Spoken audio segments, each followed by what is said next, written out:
गणेश जी की ऐसी महिमा है, कहते हैं कि चतुर्थ्याम तुम समुत्पन्नो भाद्रे मासी गणेश्वरम अस्ते चाथा पक्षे चंद्र सुदयने शुभे। भादव के महीने में कृष्ण पक्ष चतुर्थी के दिन जो भगवान गणेश का दर्शन करता है उसके सभी मनोरथ पूर्ण हो जाते हैं। और कहते हैं कि जो गणेश जी में 12 अंगुल की दुर्वा 3 गांठों वाली मूल रहित जड़ को तोड़ करके जो चढ़ाता है गणेश जी की पूजा में उसके सारे मनोरथ पूर्ण होते हैं। नमक रहित गणेश जी को मधुर भोग लगाना चाहिए, मिष्ठान इत्यादि का। नमक वाला भोग गणेश जी को नहीं लगाना चाहिए। एवं व्रतेन संपूर्णे वर्षे जाते नरस्तदा उद्यापनो विधिम कुर्यात् व्रत संपूरिते हेतवे। 1 वर्ष तक जो चतुर्थी का व्रत करता है और पूजा में 12 अंगुल की दूर्वा चढ़ाता है, 3 गांठ वाली दूर्वा जड़ रहित और मिष्ठान का भोग लगाता है, उसके सभी मनोरथ भगवान गणेश जी पूरा करते हैं। इसके बाद मूर्ति के आगे 2 बटकों की पूजन का विधान बताया गया है। यम यम कामयते यो वै तम तम प्राप्नोति निश्चितम।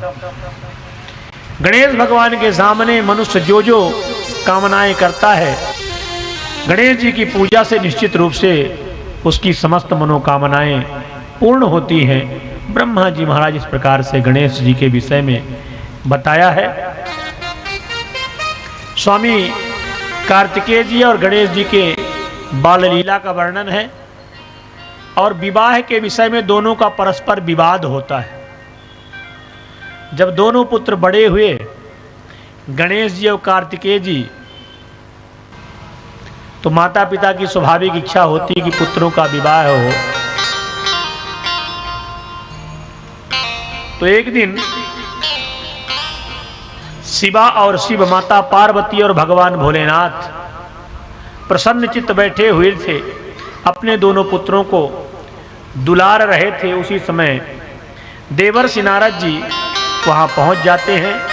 एकांत में बैठे हुए भगवान भोलेनाथ को और माता पार्वती को देख करके कुछ बात करते हैं। हे मुने, आपके पुत्र दोनों विवाह के योग्य हो गए हैं, इन पुत्रों का विवाह कर दीजिए। तो गणेश जी कहने लगे पहले मैं विवाह करूंगा। कार्तिकेय जी कहने लगे पहले मैं विवाह करूंगा, पहले मेरा विवाह होना चाहिए। दोनों का विवाद छिड़ गया। अब माता पिता के सामने बड़ी समस्या, कौन से पुत्र की बात को मानूं, किसका विवाह सबसे पहले किया जाए। तो माता पिता ने कहा, भगवान शिव ने कहा कि देखो पुत्रों, जो इस पृथ्वी का सबसे प्रलब्ध थे, शैवाम पृथ्वीम सर्व्याम क्रांताम पूर्वम सुमा ब्रजेत। इस प्रकार जब भगवान शिव ने कहा तो कार्तिकेय जी तुरंत पृथ्वी का भ्रमण करने के लिए निकल पड़े। अब कार्तिकेय जी पृथ्वी का भ्रमण करने के लिए निकल पड़े, पृथ्वी की परिक्रमा करने के लिए। गणेश जी महाराज सोचने लगे कि हमारा स्थूल स्वरूप है, हम तो ज्यादा दूर तक चल भी नहीं पाते। तो बैठे रहे गणेश जी वहीं पर। बैठे बैठे मन में विचार आया गणेश जी के कि हम क्या करें। तो एक दिव्य आसन पर माता पिता को बैठाया और माता पिता को दिव्य आसन पर बैठा करके गणेश जी महाराज ने 7 परिक्रमा लगाई। 7 परिक्रमा लगा करके और चरणों में प्रणाम किया। कहा पिताजी मेरा ब्याह कराइए।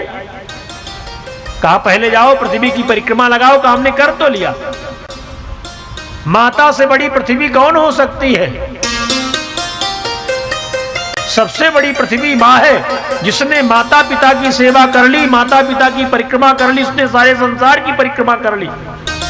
गणेश जी ने कहा कि हे पिताजी, घर में बूढ़े माता पिता बैठे रहे और पुत्र चला जाए तीर्थ यात्रा करने, और माता पिता यहां एक एक गिलास एक एक लोटा पानी के लिए तड़पे,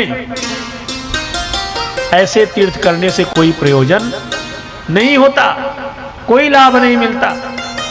प्रत्यक्ष देवता है पृथ्वी के माता पिता।